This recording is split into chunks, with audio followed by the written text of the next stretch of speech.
Hey, podcast fam, Eric here. And if you're an affiliate marketer or looking to monetize your online presence, you need to know about shareasale.com. ShareASale is not just an affiliate network. It's your gateway to a world of opportunities. With thousands of high-paying affiliate programs across various niches, ShareASale connects you with top brands ready to collaborate with content creators like you. Imagine earning commissions for simply sharing products you love. Whether you're into fashion, tech, or lifestyle, ShareASale has got a partnership waiting for you. Ready to turn your passion into profits? Head over to krmpodz.com/ShareASale and sign up today. It's free, it's easy, and it's your ticket to unlocking a new revenue stream. You're listening to Fox Cities Murder and Mayhem, your bi-weekly dose of true crime history in a small rural community of Wisconsin. Hey everybody, welcome back to another episode of Fox Cities Murder and Mayhem. I'm Eric. I'm Gavin. Gavin, we are back again. Gavin is without notes for this. I am. This episode. It's an accident. It's an accident? What yeah, does that I had mean? notes. I don't know where my notes went, but I don't need them. So we're going to be okay. All right. That's going to be interesting. So why don't you need them? You're just so familiar with this story that we don't even need notes. I have this in my loins. Like this story is in there. So, you know, sometimes we take some detours on this podcast. Sometimes there's not a lot of murder. Sometimes there's not a lot of mayhem. And this one, definitely no murder. The mayhem is very weak, if any. Because this is where we're going to talk about how the dog track came to the Fox Cities. I'm curious how there could be any mayhem to that, other than the fact of just poor business decisions. There was some financial mayhem, for sure. Yeah, so I had put this together for another presentation, and I did it in two parts, and I only did the first part. First part is how it came. The second part is where it went. So we're not doing the second part today. Okay. Just doing the first part today. And yeah, it's an interesting story. It's actually like very, very strange, and something that, you know, I never really put much thought into until I started looking into it. So it's fun. Yeah. So we should probably allude this just for any of our listeners that don't know. What at a certain point in time Kakana put up this dog track? Yes. And do you have in your head the specific year that it was put in? Well, we'll talk about that. Yeah. Okay. And it only lasted like a year. So that's what we're talking. Slightly better than that. Slightly better than that? Okay. So, all right. Well, take it away then. Okay. So, throughout Wisconsin's history, at least throughout the 1900s, gambling was pretty much illegal in all forms. They had constitutional, laws written right in there saying no gambling of any kind. And then later they started to loosen that up. They'd let like churches have bingo and things like that. They'd loosen it up a little. But then for whatever reason in 1987, they decided they were going to try to loosen it up quite a bit more. Okay. And they put two constitutional amendments on the ballot. One was, do you want a state lottery? And the state lottery went on the ballot. People voted. It won.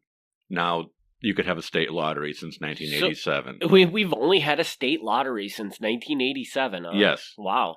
Yes. Now, which also not only a state lottery, but that allows Wisconsin to be part of the multi-state ones as well.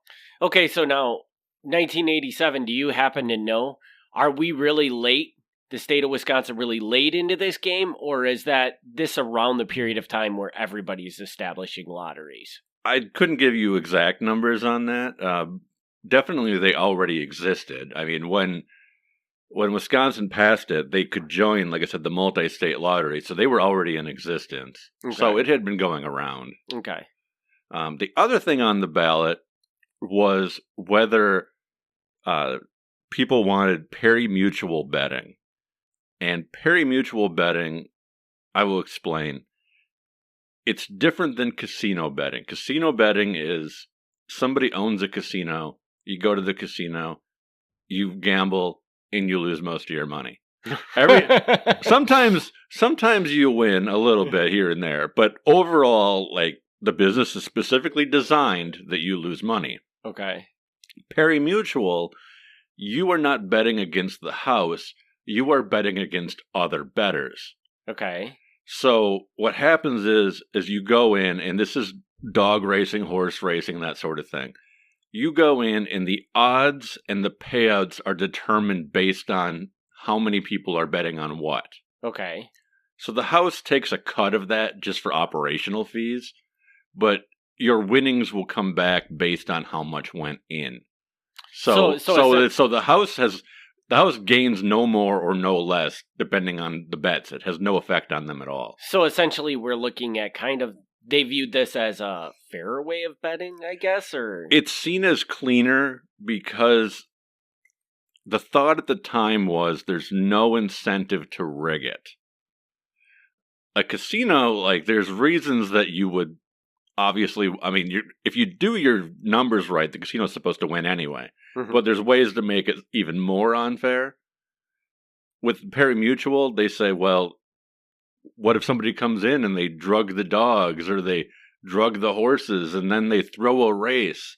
Like, yeah, they could do that, but it wouldn't benefit the dog track or horse track in any way. Mm-hmm. Like, they're not getting a penny more because of that.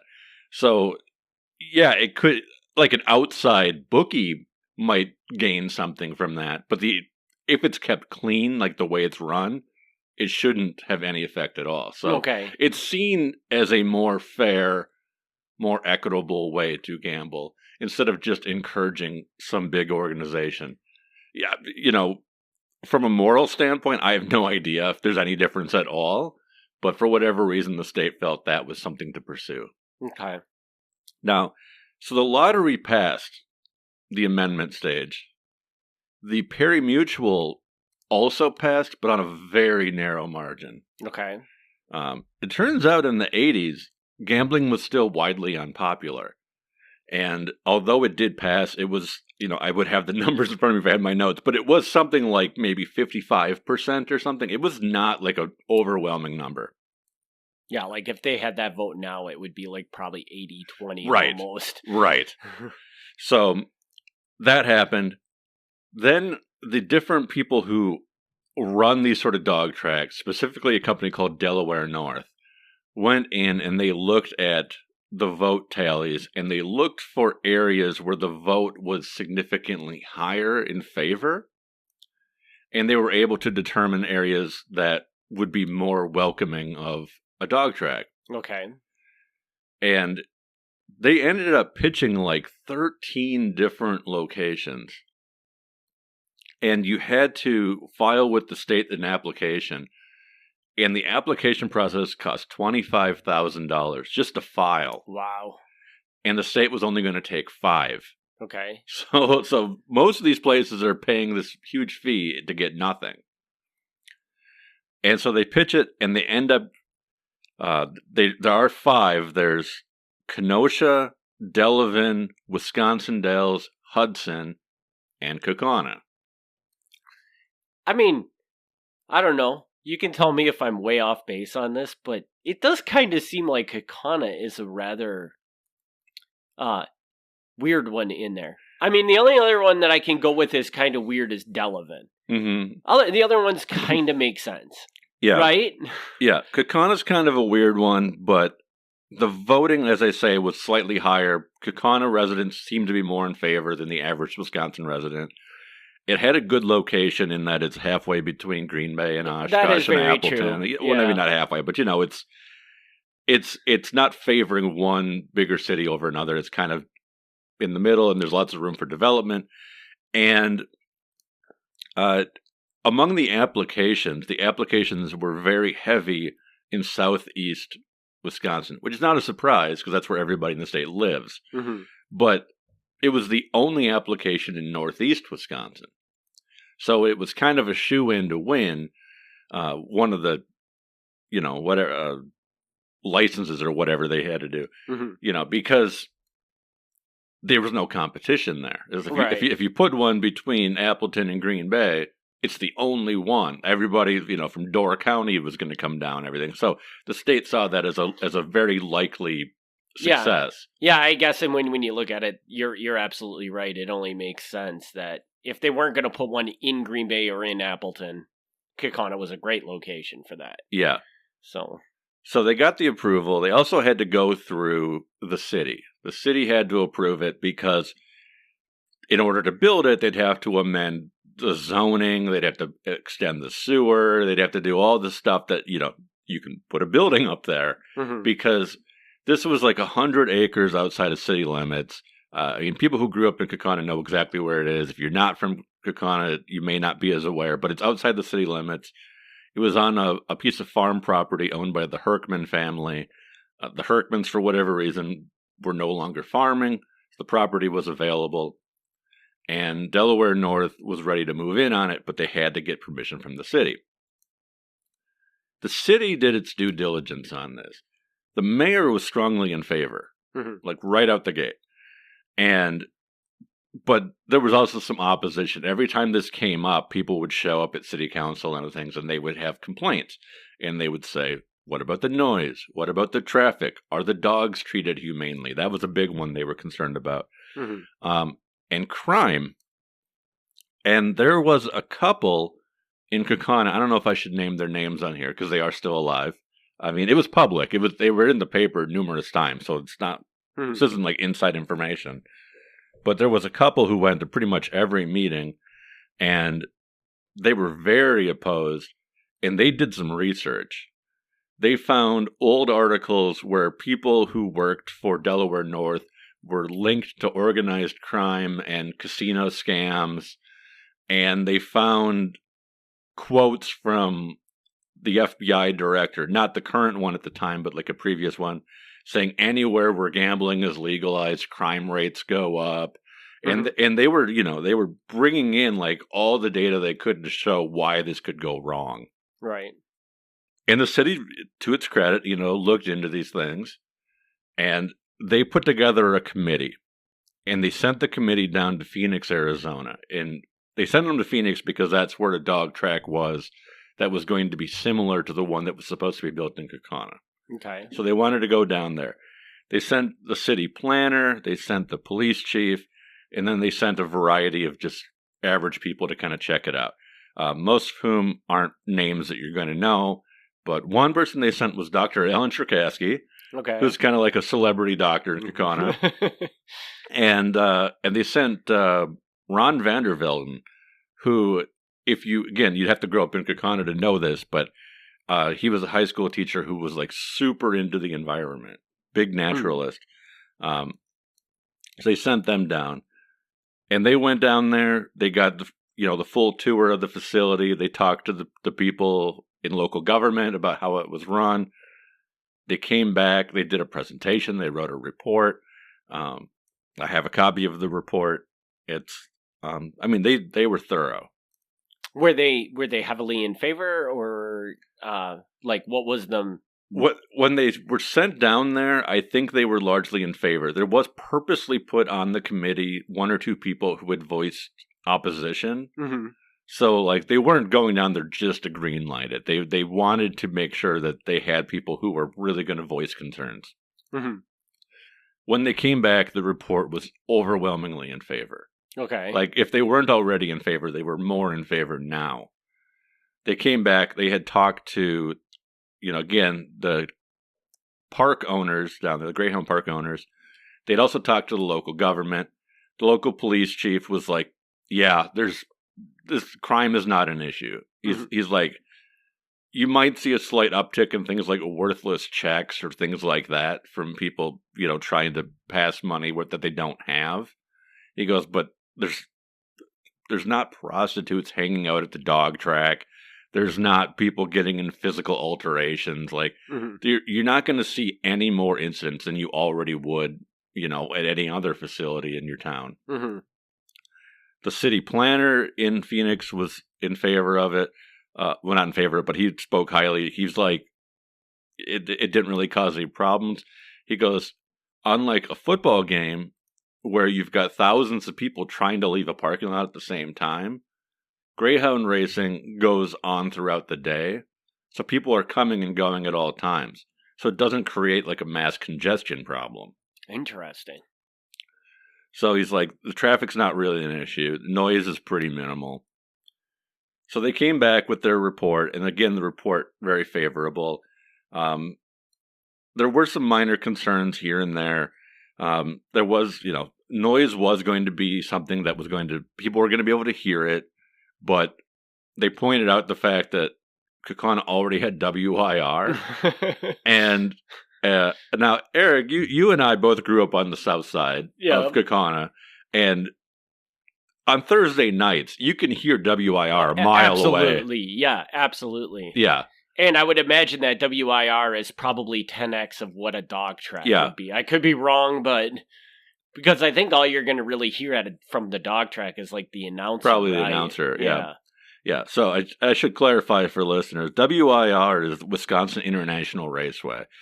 They do have like stock car races and stuff. It's like a mini NASCAR in Kaukauna, and it's loud, but if you live there, you don't really even notice it. You just get used to it. Yeah, like it's like anything. You hear a hum on Thursday nights, but you're like, oh yeah, it's just the racetrack. Mm-hmm. So they're like, nobody complains about that. Which is a valuable argument. Yeah. Valid argument. Yeah. Ron Vandervelden was concerned about environmental impact. He and like a group, I think, of students went out there to the Herkman farm, and they were seriously thorough. They went out there and they did a tally of like wildlife that they found. So they were like concerned about the disruption of the local wildlife. Ultimately, it wasn't overwhelming. Mm-hmm. Like, he wasn't so concerned that he's like, we have to stop. But it is interesting. The report actually lists all the wildlife they found. And, traffic. Okay, again, traffic wasn't going to be an issue. They said even the most thing they would have to do is like kind of expand the ramp onto US 41. Okay. That was about the only thing they were going to have to adjust there. Crime was good. Yeah, okay. The treatment of the dogs. So that one, they said in their report, if we are asked, are the dogs going to be treated humanely? They said, the bottom line answer is we can't say for sure. They said, we can have city ordinances in place, we can have state laws in place, we can have whatever in place about the treatment of the dogs. He says, but the issue here is that when the dogs are trained, when they're raised and trained on how to be greyhound racers, they go out of state. They go to Oklahoma or they go to Texas. Absolutely. Okay. And he's like, I'm saying the person who wrote the report, whoever sends these dogs out there, like, you have no control over that. Mm-hmm. City ordinance and state law will have no effect on Oklahoma or Texas. Right. So they're like, bottom line, we can't promise that the dogs aren't going to be mistreated during training. We don't know that. And we can't do anything about that. Mm-hmm. But we can guarantee that once they're here and they're in their kennels, they're going to be treated fine. Mm-hmm. So it was not 100%, guarantee there, but it was like, we're going to make sure that the dogs are treated good when the dogs are here. So what kind of what kind of backlash do we see from that? Because you said that this was a pretty big deal for people here, was the treatment of the dogs. Yeah. Yeah. So then it had to go to a vote, a citywide vote, and there was money raised on both sides. So there was one group called Greyhound Yes. And I don't know who ran Greyhound Yes. I'm assuming Delaware North was a backer of that. And there was another group called NICE. And I don't know what NICE stands for, but they were NICE, and they would run ads, and they would say, the promises of tax relief are overblown, the numbers that were being fed are not accurate, and this and that. They'd run ads about the dog treatment. the business community was largely in favor. The business community put up billboards saying vote in favor of it because they believed that this would bring in tourism, and tourism will help local business. Mm-hmm. So when they reported the numbers on advertising, because you had to publicly report what you're spending, this was considered a political expenditure. The yes people were far outspending the no people. Okay. And I don't know if it's a coincidence, but those numbers are reflected in the vote. Okay. The vote, came down largely yes. Okay. Like, far more than when they were voting for the amendment. When they were voting for the specific track, the yes was much higher. Okay. So it basically just suggests, though, that the businesses were in support of it. Delaware North obviously was in support of it. Yeah. The city was in support of it. So everybody that has a ton of money is in the yes. So all the yes, all the money went to yes. And then, there was a couple people that could raise some money to put a NOAA campaign out there, but it wasn't going to do much because we were inundated with yes stuff. Yeah.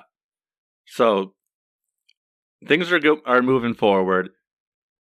There's a piece of the puzzle that I still don't know, and I wish somebody could explain this to me.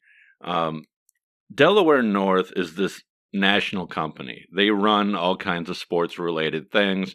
One of the companies that they own is called Sports Service, and Sports Service, I don't know if they still do. They probably still do. But traditionally, Sports Service would run like the concessions at, Brewer games and things like that. Okay.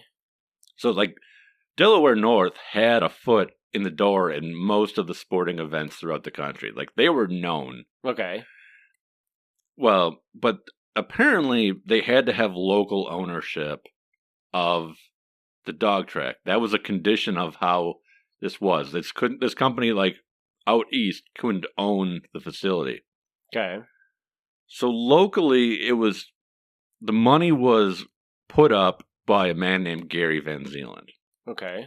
I have no idea where Gary Van Zeeland comes in, because whatever discussions were going on, that Delaware North was looking for a person, or that Gary Van Zeeland, made an offer to Delaware North to be the front guy. I don't know those discussions, because all throughout this process it's Delaware North. Then all of a sudden, when it's going to be an actual project moving forward, it's Gary Van Zeeland's project. Okay. And Gary Van Zeeland is an interesting guy in himself. He's no longer with us. Gary Van Zeeland ran the Gary Van Zeeland Talent Agency. Okay. Which I didn't know what that was. Well, I don't think anybody would know what that was. I didn't know what that was. And I'm like, what? Has he got beauty contests or something? What is this? And I look into it, and he was kind of well known in the 60s and 70s. He was basically a booking agent for local bands. Okay. He would get bands gigs at different bars, or opening for bigger bands that were traveling through. He got one local band on to perform for the troops overseas. I don't see any record of him actually managing a large band, like a big name band. But he was good enough at what he did that he could get local bands, tagged on to the bigger acts traveling through. So now, I'm assuming that Delaware North had to finance the building itself. They did not. So, because it doesn't sound like Gary Van Zeeland has the amount of money that would be needed to build this building. I agree. Now, I don't know that. But Delaware North did not finance the building. Okay. The building was estimated to cost between $15 and $18 million. Okay. And Gary Van Zeeland financed it. He went out and he went to local banks, and he got about 5 banks on board in Kaukauna, Little Chute, and surrounding areas. In Kaukauna, his big backer was F&M Bank, which no longer exists, but not because of this, but they were the major financial backer on the project for him. Now, I agree with you. I do not know how he got this financial backing. I'm not suggesting it was shady or anything, but I don't know like why a bank would be like, oh yeah, this guy's good for $18 million. You know, I mean, maybe he was. I don't know. Yeah, we don't know that he wasn't. He could very well have been filthy rich. Yeah, but just based on his career, yeah, maybe being like... a talent booker will get you millions and millions of dollars. I don't know, but he wasn't like a big name in the business community. Mm-hmm. But anyway, he gets the backing, and it goes up. And I mean, this process is kind of slow, but it finally like starts going up around 1990. And they're going in, getting sewer out there, the lights out there, put the big sign up. Things are building. And this is a pretty nice facility. It's multi-level. It's all enclosed in glass because unlike other places where dog track is popular, like Phoenix or Florida, mm-hmm. they happen to be in Wisconsin. And they wanted to run it like 300 plus days a year. And that's not going to work in Wisconsin if you want people sitting out on bleachers. Like, people will go to Packer games at 0 degrees, but they're not going to watch dogs run. So they put the glass up, all enclosed. It's very beautiful. They had what was called the Grand Staircase, which was this huge staircase going up to the second floor, along with some escalators. Multiple restaurants. There was one, like a supper club style restaurant in there, plus 2 quicker, more fast food style restaurants so you could grab your food and get back to your seat. Mm-hmm. And it was, honestly, despite the fact it was a gambling facility, ignore that, it was a beautiful facility. Yeah. It really, really was. So everything's going well there. Things come in. The dog business is booming. There's like guys in De Pere and Oneida who have now switched their farms into being like dog breeding. And they're like specifically raising and training greyhounds for racing now. Like, this has altered the local economy. This is so weird. Yeah. And just the fact, because for anybody that might be surprised by this, but I know the way this story ends and it doesn't end well. No. And it's just funny that all of this, changing is going on only for it to just fizzle out and die. Yeah, everybody's getting excited thinking this is going to be the major, major thing. And again, like Delaware North is reporting these numbers and they're saying this is how much money is going to be spent every year. This is how much goes back to the gamblers, how much goes to the facility, and then how much is coming back in taxes. And I don't have the numbers in front of me, but the numbers are very high. Mm-hmm. Like, they're not pulling this out of their butt. Like, this is based on other tracks that they've run. Mm-hmm. But they're really high numbers. And the city really gets on board with that. The city suddenly starts saying, this is all the property tax and other taxes we're going to get that we didn't get before. And this is where the big problems start. This is where the problem starts, because the city, obviously if you're going to get extra, $1 million, like, that's great. But the city starts to expect it. Yes. So, yeah. Things open up in the summer of 91, I believe. 91 or 92. I think it's 91, though. And, it's a big deal. They get, a local military base. I don't know how you do this. You know how you get, the Blue Angels? Yeah. To fly over? Yeah. It's a thing like that, where they got, these guys to come in and, parachute in. Really? Yeah. These paratroopers to come in and land down to, kick off the celebration. They got Governor Tommy Thompson come in cutting the ribbon. It was a big deal, not just locally, but statewide. This was seen as a big, even though there were other tracks opening. Mm-hmm. Dog tracks as a whole were seen as this major boost in Wisconsin. So, so it opens up and everybody's super excited. The community is excited. The track's doing well. They're donating all kinds of money to charity. There's lots of articles run in the paper about the good things they're doing. And I feel like some of these were purposely put there for PR reasons. Like, I could be wrong, but like reading them now, that's how it looks to me. And there's like feel-good articles about like families adopting retired greyhounds and like, look at how great they are as pets. And although the weird thing about that is apparently the greyhound breed, and I don't know a lot about dogs, but apparently the greyhound breed, their legs are funny, and their legs are great for running fast. Obviously, that's why we race greyhounds. But their legs are such a way that they have an incredibly difficult time going upstairs. Oh, really? Yeah. So, like, if you adopted a greyhound, it was pretty much never going to go upstairs at your house because you couldn't get it up there. Interesting. Yeah. Somebody who owns a greyhound can correct me on that, but that's it's my understanding from the article. From your understanding, it's not because they've just destroyed their legs from racing. No. It's just that the way their legs are built, they just can't do stairs. It's just the breed itself. It's nothing to do with the training. Okay. Yeah. Interesting. So, that's the end of like everything's going great.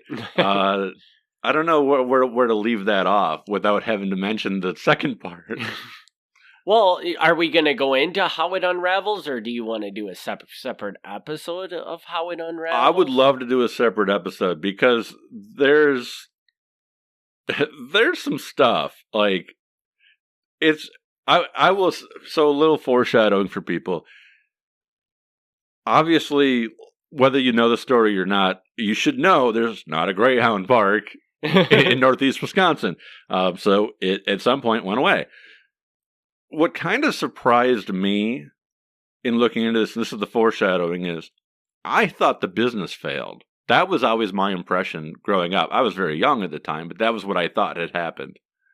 And that's not really the story. The story is there's a lot of lawsuits. And it's lawsuits between Gary Van Zeelen and Delaware North. And they are going to get into a lot of disputes with each other about who owns what and who's responsible for what. And they both feel like the other one isn't holding up their end of the bargain. Okay, so from what you know of this, is the unraveling is more like, it's not that the dog park didn't work. It was just how they set it all up was a big mistake. And because of the controversies, like, take Gary Van Zeelen out of this equation, plug somebody else in. Does this dog track work, in your opinion? Hard to say. Because, like, there were the 5 dog parks originally. Mm-hmm. There are 0 in Wisconsin today. Okay, so the last one that was open was Dairyland, which was the Kenosha one. And they closed in 2009. So they had a good run, but still, they failed. Yeah. All 5 failed. So one way or another, it seems like things weren't going to last. The Fox Valley one was the first to fail. Okay. It went under before any of the others did. But it seems like whether things were run correctly or not, sooner or later, greyhound racing was going to bottom out. Yeah, which it makes sense because I don't think greyhound racing today is a big thing. I don't think it is either, and there's another major factor that I'm not mentioning right now about why I think greyhound racing failed completely. But we can talk about that on the next one. Okay, so this is interesting. So we're at the point where we launched this dog track and everything seems to be going perfect. Right. So, and I guess we'll just come back in 2 weeks and we'll swing around to what happens when everything stops being perfect, right? Yeah. I mean, well, hey, are we right up before our break? Our November or our December break? I believe so. Whoa, well then people are going to have to wait until after Christmas. Yep. So if I've got my numbers right, I don't have them in front of me. This should be the last episode of November, and then you won't hear part 2 until January. Yeah, you might hear a rerun or something, but we take December off, and then we'll come back, and you'll get to hear. And like I said, this isn't murder. This isn't really mayhem, but I think it's an important story because it was a major financial collapse, and not just of a business, but of like a community. So yeah, and I'm going to be honest with you because we both grew up in Kaukauna. yeah, You work in Kaukauna. I do. I've never heard this true. I remember the dog park. I remember that the dog park didn't last long. Yeah, I remember that for years it sat there and the only thing they did was homecoming and prom in it. yeah, And how this all happened is really relatively unknown to people me. will hear that in the second part. The land itself became cursed. And I don't mean cursed like, like a witch came in and cursed it, but like that land became useless. Like they tried everything and nothing. Yeah, and why? But yeah, that's so interesting. So we will wait in suspense for the next part of this. And, yes. And so we will be back in January probably with that. Should be our first episode, right? I guess of so. The new year. So. Yeah. So we want to thank everybody for their continued support. Just as a reminder, we do take the month of December off. Yep. So but we will drop 2 reruns in the feed for that month. But otherwise, we'll be back at the beginning of January, kick her all back off. And I think, Gavin, I think it's safe to say you don't foresee this podcast going anywhere? Because I believe last year Gavin said we're out of stories. There's nothing left to tell. So. I don't remember what, we've been doing this longer than I realized we've been doing it. When I go back and I reflect on it, like, we've been doing this a while. Yeah.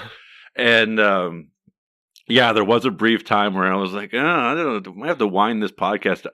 No, I will tell you, I have a sheet at home that I write down all the ideas, and there's at least 25 ideas written down, which is like a year's worth of stories. Yeah, but these are not stories vetted to be stories yet, though. Right? Not 100%. So some of these never see the light of day because you start researching. Some of them may never happen, but the point is like I think I can safely say we've got another year. So no, we're not going anywhere. But one thing we would appreciate is, because I personally think when we throw these curveball episodes into the feed, these are some of my favorites. I would love to hear listeners' feedback on that, because maybe we can do more of this stuff that's not so murder and mayhem, but is just interesting pieces of information. Well, so on that note, so this episode came about because I did a presentation on the topic. I don't like to mention my day job on here because I like to keep those separate. What I do at work and what I do here to me are two separate things. But I do local history as my day job. Mm-hmm. And coming up, I've got a big project that I've been working on World War I, and a project coming up on the polio epidemic. Mm-hmm. And I think both of those could be modified into episodes. So don't be surprised if I pull those up, because if you want to hear stories about Fox City's residents in World War I getting blown up and their ships sinking and stuff, I got those. Yeah, see, and I think that's the kind of stuff that is priceless, man. Where are you ever going to hear those stories? Yeah. So, and, that's like, we recently did our first live show. We did. When we chose to do Fox City's Murder and Mayhem because it was in Appleton, so it just made sense. Yep. But that was one of the things we said is, like, where are you going to ever hear these stories anywhere but on this podcast? Absolutely. And we threw out a couple of the episodes we had done, and there were people that were genuinely shocked that these things had happened in Appleton. And one of the ones that got a lot of feedback was the Appleton Butcher story, which you would think would be pretty commonly known around here, but it has long since been forgotten. It has, yeah. Typically, anybody I've ever spoken to who's now today I would have used to say over 50. Now I'm going to say over 60 because people age. I feel anybody over 60 would know this story. Like, it was unavoidable when it happened, but apparently not everybody. No, and anybody after that probably has very little knowledge of it because it's just not something you talk about. Well, no, we're in our 40s, and if we didn't hear it from our parents, there's no reason we'd ever hear it. Exactly. So all right. But with that, we'll wrap this episode up, we want to thank everybody for their continued support, and we hope that everybody enjoys their December break as much as we will enjoy our December break, even though we'll just be recording podcasts again. Anyways, just like we normally do. So maybe an extra week just off or something. less pressure, but we'll still bank a few, Yeah. So, all right, we'll see everybody next year, and thanks again for your continued support. Thank you. Thanks for tuning in to Fox Cities Murder and Mayhem. Join us in 2 weeks for another exciting episode of Murder and Mayhem.